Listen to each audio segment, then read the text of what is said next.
A police captain shot by a serial bank robber nearly 20 years ago said today he is tried to put the incident behind him. But another police officer just wouldn't let that cold case go. And earlier this month, the man known as the Cowboy Hat Bandit was identified. Jason Allen reports from North Richland Hills.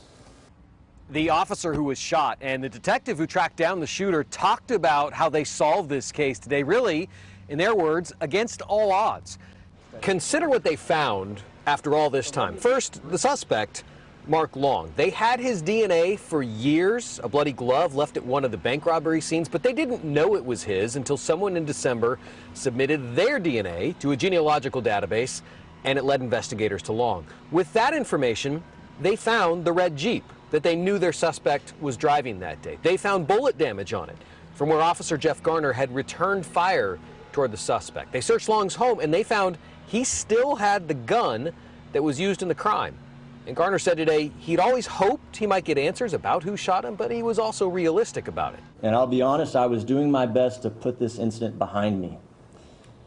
However, I had a young officer on my shift, and he persisted in bringing it up every chance that he had. I would get over this and he would rile me back up. But that new officer was Detective Eric Whitlock. Eric was passionate about the lack of justice that had taken place in this case.